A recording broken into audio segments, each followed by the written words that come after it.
करायचं स्मरण.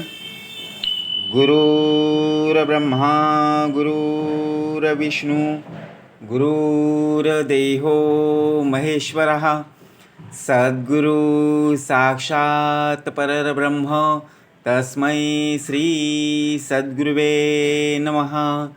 जय जय रघुवीर समर्थ. जय जय रघुवीर समर्थ. श्रीमत दासबोध दशक 6वा देवशोधन नाम समास 3रा मायोद्भवन नाम. श्रीराम समर्थ. निर्गुण आत्मा तो निश्चळ, जैसे आकाश अंतराळ, घनदाट निर्मळ निश्चळ सदोदित. जय जय रघुवीर समर्थ. श्री समर्थ कृपेने उत्तमाची सुरुवात बघा प्रार्थनेने करून दिली. गुरुर्ब्रह्मा गुरुर्विष्णू गुरुर्देहो महेश्वरा, तिघांच्या पलीकडे असणारा श्री सद्गुरू साक्षात परब्रह्म तस्मै श्री सद्गुरुवे नमः. कार्याला सुरुवात उत्तमाची झालेली आहे. समर्थांनी आपल्याला दशक 6वा या दासबोधामध्ये देवशोधन नाम बघा, मागच्या समासामध्ये उत्तमाचं श्रवण झालेलं आहे. देवशोधन नाम, त्यानंतर ब्रह्मपावन आणि आता मायोद्भवन. समास 3रा मायोद्भवन. निर्गुण आत्मा तो निश्चळ. उल्लेख कोणाचा केलेला आहे? वरी वरी दिसे वैभवाचे, अंतरी पोतळे नरकाचे. दिसतो तो कोण? देहच. नाशिवंत देह हा समोर आपल्याला दिसत आहे, परंतु अंतरीचा अंतरात्मा आपल्याला दिसत नाही. तो आत्मा हा निर्गुण आणि निर्मळ असतो की नाही. एखादं कार्य आपण करत आहोत, ते कार्य करत असताना आपला हा देह दिसतो, परंतु आपला अंतरीचा अंतरात्मा कोणाला दिसत नाही आणि आपल्याला सुद्धा दिसत नाही. आपण स्मरण करतो, स्मरण अंतरीपर्यंत पोहोचवण्याचं कार्य उत्तम तेच आहे. मना सज्जना भक्ती पंथेची जावे, तरी श्री हरी पाहावी जेतो स्वभावे. स्वभावामध्ये जर उत्तमाचा बघा बदल करायचा असेल तर नक्कीच काय पाहिजे? हरिभक्ती. म्हणून निर्गुण आत्मा तो निश्चळ, जैसे आकाश अंतराळ. सर्व काही आकाशामध्येच व्यापलेलं आहे. बघा, समुद्र, सागर, संपूर्ण मनुष्यवस्ती, 84 लक्ष योनी सर्व बघा. त्यानंतर आपल्याला हा नरदेह प्राप्त झालेला आहे. सर्व आकाशाच्या छत्रछायेखाली आहे. म्हणून जैसे आकाश अंतराळ. सूर्य उगवताना दिसतो, मावळताना दिसतो. नमस्कार आहे. सूर्यासी करावे नमस्कार, चंद्रासी करावे नमस्कार, श्री सद्गुरूंसी करावे नमस्कार. साष्टांग भावे नमस्कार करता आलं पाहिजे. ज्याप्रमाणे आकाशामध्ये बघा तारका दिसतात, तारे दिसतात, लुकलुकतात. आपण मोजण्याचा प्रयत्न करतो. जैसे आकाश अंतराळ. एक एक एक एक आपण मोजत जातो, पण ते असंख्य आहेत ना, न मोजता येण्यासारखे आहेत. घनदाट निर्मळ निश्चळ सदोदित. चंद्राची बघा, ज्याप्रमाणे चंद्राचा प्रकाश जिथे पडतोय तिथे त्या तारा लुकलुकताना दिसत आहे. संपूर्णपणे तारे तारकांची काय आहे? चादरच पसरलेली आहे ना. लाईट गेली की आपण बघा टेरेसवर किंवा गच्चीवर आपण जातो, त्यावेळी संपूर्णपणे आकाशाकडे जर पाहिलं तर ते लुकलुकताना चमकताना दिसतात की नाही. म्हणजे विचार करा. आणि असे सुद्धा आपल्याला पाहावयास मिळतात.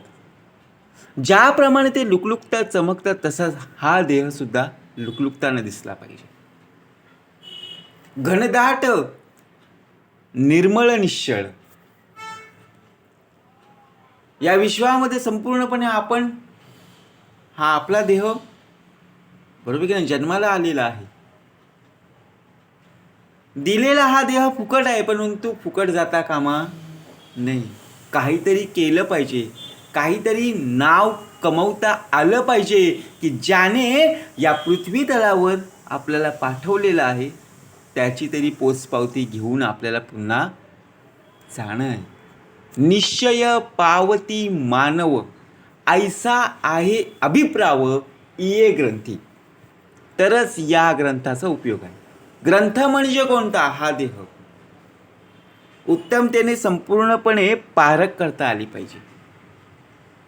दिलेले सर्व इंद्रिये त्या इंद्रियाचा वापर आपण उत्तमतेने करतो की नाही करत. पुढच्या ओवीमध्ये समर्थाने उत्तमाचं सांगितलं, जे खंडलेची नाही अखंड, जे उदंडाहुनी उदंड, जे गगनाहुनी वाढ अति सूक्ष्म. जे खंडलेची नाही अखंड, आत्मा हा अखंड आणि उदंडाहून उदंड, गगनाहुनी व्यापक आणि सूक्ष्म आहे. आत्मा आपला अंतरीचा अंतरात्मा त्याची तुलना कशाबरोबरही केली जात नाही, कारण निर्गुण आहे, निराकार आहे. बघा प्रत्यक्षपणे जर पाहायला गेलो, खरा देव तो अंतरी चोरलासे, सद्गुरु विन तो सर्व ठाई ना दिसे. खरा देव कुठे आहे? देव शोधन नाम. देव हा आपल्या अंतरीच आहे, हृदयात वास्तव्य आहे. म्हणून तर आपण चालतो, बोलतो, हालचाल करतोय. खरा देव जरा आपल्या अंतरीतून बाहेर आला त्याला देहाला किंमत शून्य आहे,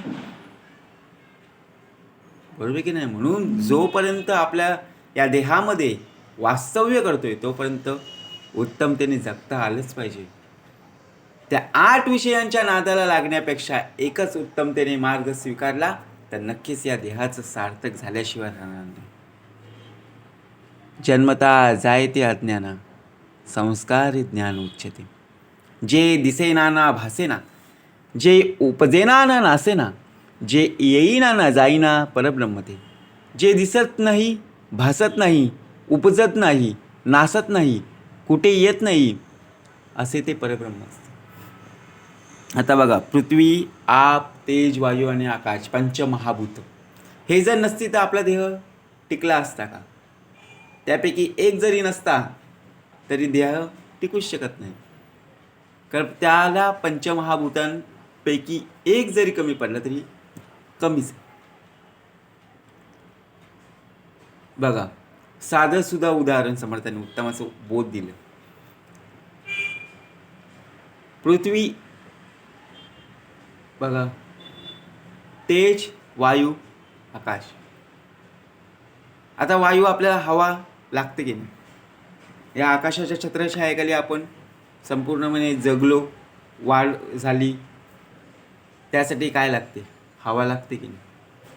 ऑक्सिजन निसर्गाची देणगी आहे, सर्व काही फुकट मिळते. ज्याला खरंच ऑक्सिजन, बघा आपण हॉस्पिटलमध्ये पाहतो किती पैसे मोजावे लागतात, आपण बोलतो ऑक्सिजनवर आहे. अरे देवाने सर्व काही आपल्याला फुकट दिलं आहे, परंतु आपण त्याचा वापर करत नाही. नाही ते उद्योग आपण करत असतो आणि सर्व या देहाची विल्हेवाट लावतो. म्हणजे विचार करा, एवढा त्या व्यसनामध्ये, त्या व्यसनामध्ये इतका तो गुरफटलेला देह त्या धुराच्या मुळे, बघा धूर घशातून, नाकातून, काही जण कानातून बाहेर काढतात. विचार करा, त्या हृदयाला किती त्रास होत असेल त्या धुरामुळे. संपूर्णपणे बघा, आपण वाचतो तरी आपण काय करतो, ती व्यसन आपल्या अंतरी पेरलेलंच आहे. म्हणजे ते जाईल कधी? 72 रोगांवर एकमात्र औषध ते म्हणजे नामस्मरण. जे दिसेना ना भासेना, जे उपजेना ना नासेना, जे येईना ना जाईना परब्रह्म. जे डोळ्यांनी आपल्याला दिसत नाहीये. आपण बोलतो उद्यापासून सर्व काही बंद, परंतु आजचं काय? हवा आपल्याला डोळ्यांनी दिसत नाहीये, परंतु हवा आपल्याला जाणवते. ज्यावेळी वारा संपूर्णपणे आपल्या घरामध्ये खिडकीमध्ये येतो, बघा प्रत्यक्षपणे जर पाहायला गेलो, समर्थाने उत्तमच सांगितलं, जे दिसत नाहीये. हवा आपल्याला दिसत नाहीये, परंतु ती जाणता आली पाहिजे. आपल्याला जाणवते की या दिशेने आपल्याला हवा आली, परंतु ती डोळ्यांना दिसत नाही. जे चळेना ना ढळेना, जे तुटेना ना फुटेना, जे रचेना ना खचेना परब्रह्म ते. परब्रह्म चळत नाही, ढळत नाही, तुटत नाही, फुटत नाही, रचले जात नाही अथवा खचतही. तो परब्रह्म आहे. शेवटी खचते ती कोण? माया. बरोबर की नाही? संपूर्णपणे या विश्वामध्ये जर पाहिलं, एखादं कार्य करत असताना शरीराला त्रास देणारा कोण? आपला हा देहच. एखादं आपल्याला काम करत असताना आर्थिक परिस्थिती कमी आली, तिथे काम करत असताना पैशाची चणचण भासली. त्याचप्रमाणे आपण एखाद्याकडून पैसे घेतले, शेवटी ते पैसे त्याला परत देण्यासाठी आपला देह कष्ट करत असतो. आणि सर्वात महत्त्वाचं म्हणजे कष्ट करून कमावलेला पैसा उत्तमतेचा असतो, परंतु खचत नाही. कारण कष्ट उत्तमाचे असतात. मेहनत, बघा अपयशामध्येच यश आहे, परंतु आपण खचतो आणि आपल्याला मध्येच डाव सोडून देतो. आपण संपूर्णपणे, आपण प्रत्यक्षपणे मॅच आपण पाहत असतो. आपल्याला डोळ्यांनी दिसतंय की 21 बॉलात 15 रन हवेत. आपण काय बोलू, सहज शक्य आहे, परंतु विकेट 2च असतात. जे खेळपट्टीवर असतात त्यांनाच माहिती आहे की कसा बॉल येईल. आपण घरातून काहीही बोलू, बरोबर की नाही? गोलंदाजी करत असताना बॉलर, बघा प्रत्यक्षपणे स्टंप उडवण्याचा प्रयत्न करतो, आणि फलंदाजी करत असताना बॅटर हा कशाचा उल्लेख करतो की तो बॉल बॅटला लागलाच पाहिजे. म्हणजे तिथे खचत नाहीये, ढळत नाहीये. हा आत्मविश्वास आपल्याकडे असला पाहिजे की काही हो, मला हा आपला संघ जिंकून द्यायचा आहे. म्हणजे 8 विषयांना रोखता आलं पाहिजे आणि आपला या देहावर संपूर्णपणे त्या 8 विषयांवर ताबा मिळवलाच पाहिजे. यासाठी केला होता अट्टास आपला मन हा उत्तमतेचा असला पाहिजे. कारण प्रत्यक्षपणे जर पाहायला गेलो तर मन हा इंद्रियाचा राजा आहे. 5 कर्म इंद्रिय, 5 ज्ञान इंद्रिय. बघा प्रत्यक्षपणे इंद्रियाचा राजा कोण? तर मन. मनाला जर देवाच्या चरणी ठेवलं की जगी धन्य तो दास सर्वोत्तमाचा. जे सन्मुखची सर्व काळ, जे निष्कलंक आणि निखळ, सर्वांतर आकाश पाताळ व्यापुनी असे. ते सर्व काळ समृखच आहे, निष्कलंक आणि निश्चळ असून आकाश पाताळ ती सर्वांच्या अंतरी व्यापून असते. अविनाश ते ब्रह्म निर्गुण, नासे ते माया सगुण, सगुण आणि निर्गुण कालवले. ते परब्रह्म निर्गुण असून अविनाशी असते. माया ही सगुण असून नाश पावते. मायेमध्ये सगुण आणि निर्गुण कालवले असतात बघा.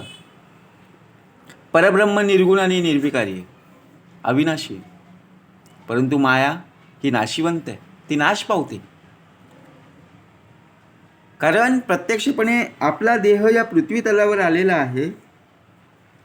तो किती दिवस या पृथ्वी तलावर आहे त्यालाच माहिती, ज्याने या पृथ्वी तलावर आणलेला आहे. नाशिवंत देह. आपण या देहाची किती किंमत आहे आपल्याला सुद्धा माहिती नाही आहे. परंतु आपण काय करतो बघा, प्रत्यक्षपणे त्याच्या हातात सर्व काही आहे. परंतु आपल्या हातात फक्त एकच आहे, ते म्हणजे नामस्मरण.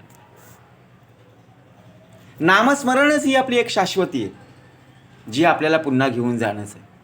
कारण आलेलो आहोत रिकाम्या हाताने आणि जाणार सुद्धा आहोत रिकाम्या हाताने. परंतु जे आपल्याकडून होणारे नामस्मरण, तीच आपल्याला एक शाश्वती घेऊन जायचं. म्हणून परब्रह्म अविनाशी, परंतु नाश पावणारी कोण आहे? स्मशानामध्ये आपण पाहतो बघा, अग्नी देत असताना देह जळताना दिसतो, परंतु आत्मा कधीच निघून गेलेला असतो. प्रत्यक्षपणे जर पाहायला गेलो तर. म्हणून समर्थ म्हणाले, अविनाश परब्रह्म निर्गुण अविनाशी, परंतु नाश पावणारी कोण? तर माया. या कर्दमाचा विचार करू जाणते योगीश्वर, जैसे क्षीर आणि नीर राजहंस निवडते. पाणी मिसळलेले दूध असेल, आता दुधामध्ये पाणी टाकलं आणि आपल्याला सांगितलं या दुधातलं पाणी बाजूला काढता येईल का? नाही. तिथे राजहंस पक्षीच बघा बरोबर दूध सेवन करतो. दूध बाजूला, पाणी वेगळं. प्रत्येकाला, म्हणून समर्थ म्हणाले, पशु पक्षी गुणवंत त्यास कृपा करीती समर्थ. प्रत्येकाला काय दिलेलं आहे? एक कला दिलेली आहे. ती कला पूर्णपणे जोपासली गेलेली पाहिजे. आता श्रवण करणं हे पशुपक्ष्यांना नाही आहे, हे फक्त मनुष्य देहालाच आहे. कारण मनुष्य देहाला शिकवून सुद्धा पुन्हा पुन्हा त्याच चुका करतो. म्हणून तर प्रत्यक्षपणे आपल्याला श्रवण करणं गरजेचं.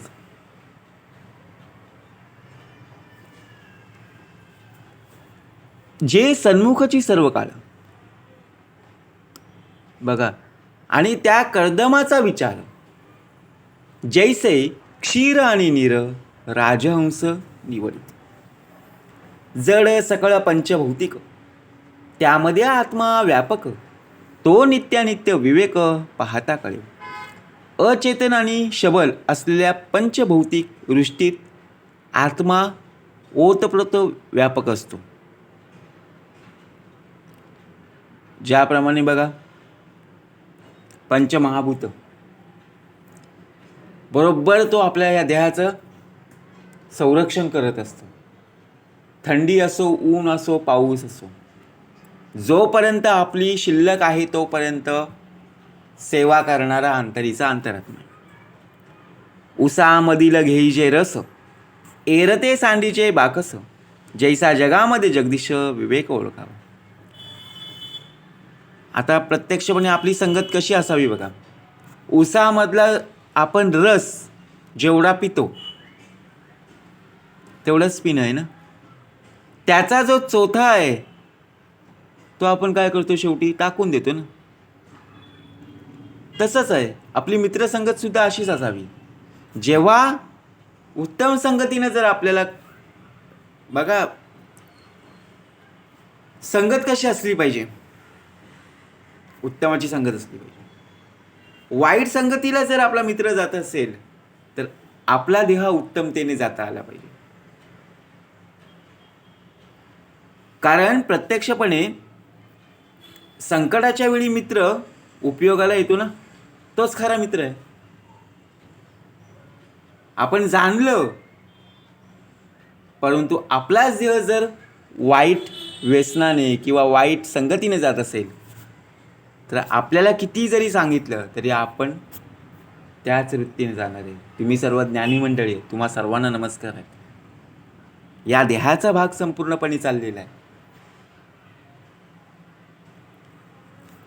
रस नाशवंत पातळ, आत्मा शाश्वत निश्चळ. रस अपूर्ण, आत्मा केवळ परिपूर्ण जाणावा. उसाचा रस पातळ असून नाशिवंत असो, पण आत्मा शाश्वत आणि निश्चळ असो. रस अपूर्ण असो, परंतु आत्मा केवळ परिपूर्ण असो. कुठल्याही फळाचा रस आपण ज्यावेळी काढतो, उसाचा रसचा भाग दिला समज, रस काढल्यावर तात्पुरता आपल्याला उत्तमाचा दिसतो, फ्रेश आहे. परंतु उसाचा रस ज्यावेळी बघा काही वेळानंतर हा काळा पडतो. बघा, प्रत्यक्षपणे जर आपण पाहिलं, जो लाईव्ह आपण पाहतो प्रत्यक्षपणे फ्रेश, त्याचा रंग आणि काही वेळानंतर जर पाहिलं तर त्याचा कलर, त्याचा रंग हा फरक पाहायला मिळतो. तसंच या देहाचं आहे.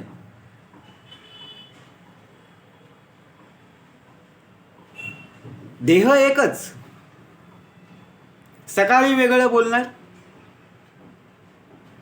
दुपारी वेगळं बोलणार, परंतु अंतरीचा अंतरात्मा कधी खोटं बोलत नाही. जे सकाळी बोललेलं आहे तेच संध्याकाळी, आणि तेच संध्याकाळी बोललेलं आहे तेच रात्री. बरोबर की नाही? म्हणून प्रत्यक्षपणे आपली भूमिका ही एक असावी. रस नाशवंत पातळ, आत्मा शाश्वत निश्चळ. रस अपूर्ण, आत्मा केवळ परिपूर्ण जाणं. आत्म्यासारिखे एक असावे, मग ते दृष्टांतासी द्यावे.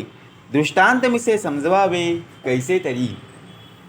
आत्म्यासारिखे एक असावे. आता बघा कसं असलं पाहिजे तर आत्म्यासारिखा दुसरं एखादं जर दृष्टांत दिला असता तर त्याच्यासारखं दुसरं काहीच नाही आहे. दृष्टांतामुळे विषय तरी समजतो, पण प्रत्यक्षपणे जर पाहायला गेलो तर हा जो भाग दिलेला आहे मायोद्भवाचं लक्षण, माया आणि संपूर्णपणे आत्मा, या दोघांची तुलना केली तर जोपर्यंत आपला देह आहे तोपर्यंत आत्मा आपल्याला साथ देत असतो. आईशी आत्मस्थिती संचली, तेथे माया कैसी झाली. जैसी आकाश वाहिली झुळूक वायूची. आकाशात वायूची झुळूक यावी तशी आत्मस्थितीच्या ठिकाणी माया आली. वायूपासून तेज झाले, तेजापासून आप निपजले. आपापासून आकारले भूमंडळ. वायूपासून तेज झाले, तेजापासून जल उत्पन्न झाले, जळापासून पृथ्वी आकारास झाले की नाही. म्हणून कशी संकल्पना केली त्याचा तोची जाणे. आपण हा देह, याच देहाचा भाग चाललाय, अजून डोकं चालवतोय की कसे झाले असेल पृथ्वीची उत्पत्ती, कशी झाली असेल. बरोबर की नाही? परंतु या ज्या गोष्टी आहेत त्या कृतयुगापासून, त्रेतायुगापासून, द्वापारयुगापासून आतापर्यंत कलियुगापर्यंत झालं. बरोबर की नाही? भूमंडळापासून उत्पत्ती, जीवन येणो झाले किती, परंतु ब्रह्म आदी अंती व्यापून आहे. भूमंडळापासून किती जीव उत्पन्न झाले हे सांगता सुद्धा येत नाही, परंतु त्या सर्वांच्या आदी अंती ब्रह्म व्यापून आहे. जीवजंतू यांच्या अगोदरच ब्रह्म आहे की नाही. भूचर वनचर, जलचर, खेचर, कित्येक प्राणी, कित्येक जीवजंतू आपल्याला पाहावयास मिळतात. काही काही तर डोळ्यांना न दिसणारे असे आहेत. परंतु सर्वांच्या अंतरी कोण आहे? चालवणारा कोण आहे? बघा, प्रत्यक्षपणे विश्वाचा मालक आहे. जे जे काही निर्माण झाले तेथे अवघेची नासले, परीमुळी ब्रह्मते संचले जैसे तैसे. जे जे काही निर्माण होते तेथे सर्व नाश पावते ना. मुळात ब्रह्मसत्व सर्वत्र संचले आहेत. जे जसेच्या तसे असत त्यामध्ये बदल होत नाही. आपली माया बघा, संपूर्णपणे देह लहानपणापासून ते वयोवृद्धापर्यंत. प्रत्यक्षपणे आपण जेव्हा लहान होतो, बालपण कसं गेलं, आता तरुणपण आणि नंतर म्हातारपण. परंतु दिसतो कोण? वयोवृद्ध. तर आपला देह दिसतो. बालपणापासून वयोवृद्धापर्यंत आपला संपूर्णपणे चेहरा, सर्वत्र शरीर बघा. परंतु अंतरीचा अंतरात्मा हा, त्यामध्ये बदल कधी होत नाही. घटापूर्वी आकाश असे, घटामधी आकाश भासे, घटपुतरा न नसे, आकाश जैसे.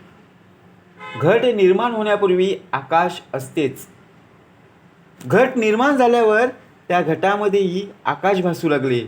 नंतर घट फुटला तरी आकाश जसेच्या तसेच, त्याचा कधीही नाश होत नाही. आपण म्हणतो आकाशाच्या वरती काय असेल हो? आकाशात काय आहे? स्वर्ग आहे की नरक आहे? आकाशात काहीच नाही आहे. खरं पाहता आकाश, या आकाशामध्ये संपूर्णपणे जी चादर पसरलेली आहे बघा, स्वर्ग नरक सर्व काही पाप पुण्य इथेच आहे. स्वर्ग म्हणजे काय? आपण जे स्मरण करतो, नामस्मरण करतो, देवासाठी आपण जेवढा वेळ घालवतो, इथेच स्वर्ग आहे. नरक म्हणजे काय? आपल्या हातून काही पाप पुण्य घडत असेल, जास्तीत जास्त पाप घडतं, त्याचे संपूर्णपणे हिशोब. आणि शेवटी काय आहे? पाप इथेच भोगावे लागतात. नरक यातना इथेच आहे. म्हणून समर्थ म्हणाले, जैसे परब्रह्म केवळ अचळ आणि अढळ, मध्ये होते जात सकळ सचराचर. परब्रह्म केवळ अचळ आणि अढळ असते. जे जे काही निर्माण झाले तेथे आधी ब्रह्मये पाविले, सर्व नाशता उरले अविनाश ब्रह्म. जे जे काही निर्माण होते ना, ते आधीच्या ब्रह्माने व्यापलेले असते. म्हणून गुरुर ब्रह्मा, गुरुर विष्णू. पहिले ब्रह्मा, विष्णू आणि महेश. उत्पत्ती, पालनपोषण आणि नंतर संवाद. आणि त्याच्या पलीकडे असणारा श्री सद्गुरु साक्षात परब्रह्म. तस्मै श्री सद्गुरु. ऐसे ब्रह्म अविनाश, ते सेविती ज्ञाते पुरुष, तत्व निरसने आपणास आपण लाभे. असे अविनाशी जे ब्रह्म, त्याच्या ज्ञाते पुरुष आश्रय घेतात. आणि सर्वात महत्त्वाचं म्हणजे तत्वे तत्व मिळविले, त्यासी देह ऐसे नाम ठेविले, ते जाणते पुरुष शोधिले तत्वे तत्व. तत्वात तत्व मिसळून हा देह निर्माण होतो. जाणते पुरुष असतात आणि एका तत्वाचा दुसऱ्या विवेकाने लय करून आत्मज्ञान प्राप्त करून घेतात. तत्व झाडा निशेष होता, येथे निमाली देह अंता, निर्गुण ब्रह्मी ऐक्यता विवेक. देह हे तत्वांचं गाठोड आहे आणि त्याहून वेगळे आहे ते कळून आल्यावर देहाची अहंता नष्टच होते. आणि विवेकाच्या योगी निर्गुण ब्रह्म हेच आपले स्वरूप आहे, याच्याशी एकरूपता प्राप्त होते. म्हणजे एकरूप कधी असावं? तर ज्याप्रमाणे आपला देह आणि आत्मा, एखादं कार्य आपल्याला उत्तमतेचं करायचं आहे, ती जे कार्य आहे त्या कार्यामध्ये आपल्याला उत्तमतेचं काय प्राप्त होतं? त्या कार्याची आवड प्राप्त आहे. ते कार्य करायला आपल्याला कंटाळा येत नाही आहे. मग तिथे आपला देह उत्तमतेचा कार्य करेल. मग त्याचप्रमाणे आपला देह संपूर्णपणे आत्मा जो अंतरीचा अंतरात्मा आहे त्याच्याशी एकरूप कधी होईल? ज्यावेळी तुझा देह हा नामस्मरणामध्ये त्याच्या चरणाशी नम्रपणे आणि सर्वात महत्त्वाचा म्हणजे त्याच्या चरणाशी असेल तर नक्कीच हा एकरूप झाल्याशिवाय राहणार नाही. तत्व झाडा निशेष होता तेथे निमाली देह अंता निर्गुण ब्रह्मी ऐकता विवेक झाला. देह हे तत्वांचं गाठोड आहे. आपण त्याहून वेगळे आहोत. कारण देहाची अहंता नष्ट होते ना. अहंता, अहंकार, अभिमान सर्व काही या गोष्टी आलेल्या आहेत. सर्वात महत्त्वाचं म्हणजे अभिमान नसा. आपल्याकडे काय असलं ना लगेच आपल्याकडे अभिमान असं नसावं ना. देह एक प्रकारचं गाठोड आहे. म्हणजे काय? जिथे कोणी उचलून नेईल त्या ठिकाणी जातोय. परंतु आपले गाठोड त्याच्या चरणाची असेल तर कुणीही धक्का लावणार नाही. कारण महासंकटी सोडिले देवजेने प्रतापी वळे आगळा सर्व गुणी जयांते स्मरे शैलजा शूलपाणी उपेक्षे कदा कामदास. विवेके देहाकडे पाहिले तो तत्वे तत्व ओसरले आपण काही नाही आले प्रत्ययासी. विवेकाने देहाकडे पाहिलं की तत्वात तत्व लय पावते व आपण काही नाहीच याच माणसाला प्रत्यय. आपला आपण शोध घेता आपली तो माईक वाढता तत्वांती उरले तत्वता निर्गुण ब्रह्म. आपला आपण शोध घेऊ लागल्यावर आपले अस्तित्व हीच माईक गोष्ट आहे हे सर्वत्र कळते. तत्वांचे निरसन झाल्यावर फक्त निर्गुण ब्रह्म आहे एवढंच त्याला कळतं. आपणा विन निर्गुण ब्रह्म हेची निवेदनाचे वर्म तत्वासारिका गेला भ्रम मितूपणाचा. आता आपल्या मनामध्ये भ्रम कधी येतो? डोक्यामध्ये बघा प्रत्यक्षपणे नाना प्रकारचे विचार येतात. नाना प्रकारचे वाईट विचार येतात, नाना प्रकारचे चांगले विचार येतात. परंतु आपला देह संपूर्णपणे भ्रमामध्ये. का? कारण मन भरकटलेलं आहे. मन हा चंचल आहे. त्या मनाला उत्तमतेने आपल्या चरणाशी म्हणजे समर्थांच्या चरणाशी ठेवता आलं पाहिजे. का सांगितलं? कारण आपणा विना निर्गुण ब्रह्म ह्याची निवेदन ठेवता आलं पाहिजे. आपल्याला काय हवं काय नको आपण आईवडिलांना सांगतो ना, मला हे हवं आहे. आपण हट्ट करतो. त्याचप्रमाणे जर चांगले काही गोष्ट हवी असतील तर देवाकडे माग, नक्कीच तुला पुरवठा करणारा तो. मी पण पाहता आढळेना निर्गुण ब्रह्म ते चळेना आपण त्याची परे कळेना सद्गुरु विना. शोध घेऊ लागल्यावर मी कुठेच आढळत नाही. निर्गुण ब्रह्म चळत नाही. पण आपण म्हणजे जे निर्गुण ब्रह्म चालत हे सद्गुरूशिवाय कळत नाही. मी कोण आहे? बरोबर की ना. आपण बोलतो अरे मी असं आहे, पण कोणामुळे तू आहेस याची ओळख याची जाण आपल्याला असायला हवी. सारासार अवघे शोधिले तो असार ते निघून गेले पुढे सार ते उरले निर्गुण ब्रह्म. म्हणजे जे आपल्याकडचे वाईट विषय आहेत, जे असार आहेत ते बाजूला सारले की उत्तमतेचे राहते ते काय? सारच ना.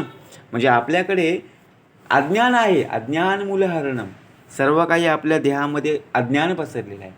तोच जर अज्ञान बाजूला सारलं तो उरेल काय? फक्त ज्ञानच.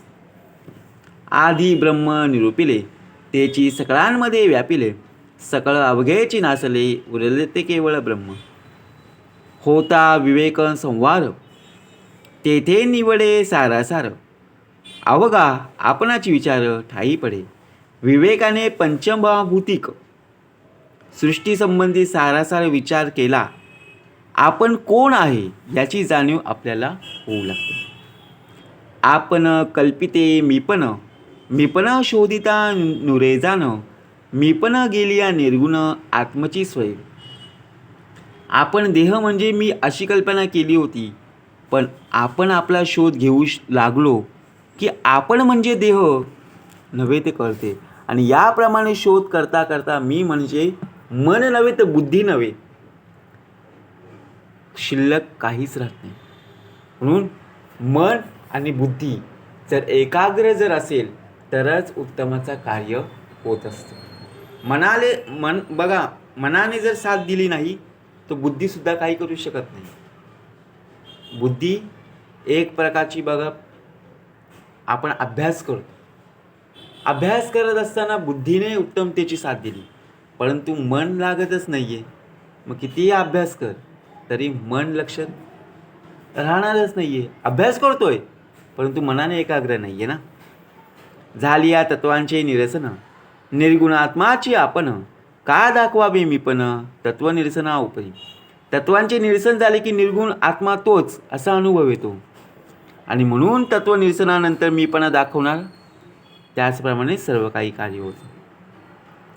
तत्वांमध्ये मी पण गेले तरी निर्गुण सहजची उरले, सोहम भावे प्रत्यय आले आत्मनिवेदन. तत्वांमध्ये मी पण म्हणजे देह हे नाहीसे होऊन केवळ निर्गुण ब्रह्म तेवढे साहजिक शिल्लक उरले, तोच मी म्हणजे सोहमभाव. आपल्याला अनुभव आपल्याकडे असला पाहिजे. आत्मनिवेदन होता देवभक्तांस ऐक्यता, साचार भक्त विभक्तता सांडूनी झाला. आत्मनिवेदन होताच देवाची भक्ताची ऐक्यता झाली आणि विभक्तता जाऊन तो खराखुरा भक्त. आपण प्रत्यक्षपणे देवळात जातो, मंदिरात जातो. कशासाठी जातो? काहीतरी मागणं आहे त्याचसाठी जातो ना. असं साधं सुद्धा जाणारे नाही आहेत. आपण डॉक्टरकडे का जातो? आजार आहे म्हणून तर जातो ना. असं सहजपणे जाणार का? नाही ना. म्हणून त्याचप्रमाणे आपण देवाकडे जातो म्हणजे आत्मनिवेदन होता, देवा भक्तांचा ऐक्यता, काहीतरी ऐकण्यासाठी गेलेलो आहे, काहीतरी मिळणार आहे यासाठी. साचार भक्त विभक्तता सांडून झाली. निर्गुणासी नाही जन्म मरण, निर्गुणास नाही पाप पुण्य, निर्गुण अनन्य होता आपण मुक्त झाला. निर्गुण म्हणजे कोण? तर आत्मा. त्याला जन्म नाही आणि मरणसुद्धा नाही. आपण अमरपट्टा लावून आलेलो नाही आहेत. आपला जन्म आहे म्हणजे मृत्यू आहेच. निर्गुण असे नाही पाप पुण्य, त्याला पाप पण नाही आणि पुण्य पण नाही. बघा, ज्याप्रमाणे आपण आरशामध्ये पाहतो आपला चेहरा आपल्याला दिसतो. निर्गुणी अनन्य होता आपण मुक्त झाला.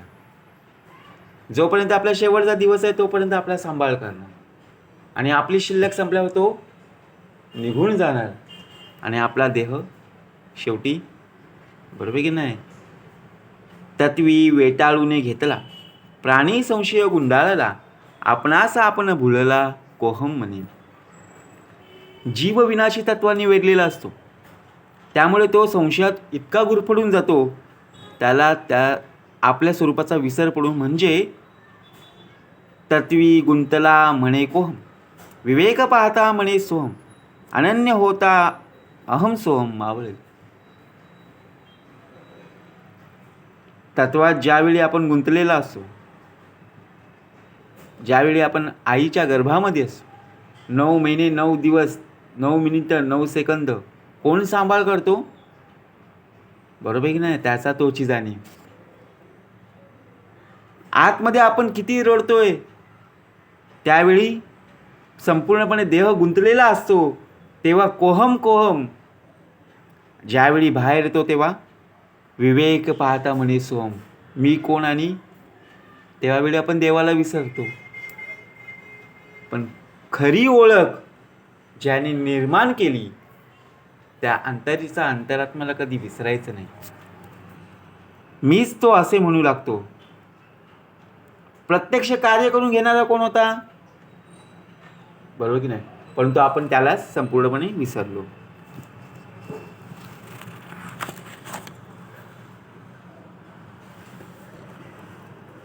या उपरी उर्वरित तेची स्वरूप संत, देही असून देहातीत जाणीचे ऐसा. यानंतर जे शेष राहते ते म्हणजे नित्य त्रिकाळा.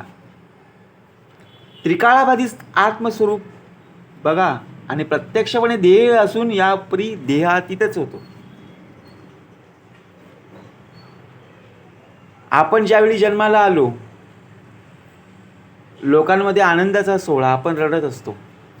पण ज्यावेळी आपण इथून निघून जातो त्यावेळी आपण आनंदी जातो आणि संपूर्णपणे बाकीचे रडत असतात. संदेह वृत्ती ते न भंगे, म्हणून बोलिलेच बोलावे लागे. आम्हासी घडेले प्रसंगी, श्रुती क्षमा केली पाहिजे. संदेह वृत्ती लवकर नष्ट होत नाही. एखादा संशय मनामध्ये जर उरला ना, पेरून जर ठेवला, तर शेवटपर्यंत मरेपर्यंत आपण लक्षात ठेवतो. म्हणून संशय नसावा. म्हणून पूर्वी बोलिलेचं परत बोलावे लागते. म्हणून श्रोत्यांनी क्षमा करावी. काय समर्थ म्हणाल? मायोद्भवांना समास का दिलेला आहे? माया आणि देह आणि संपूर्णपणे माया आणि आत्मा यांचा संबंध उत्तमतेच आहे.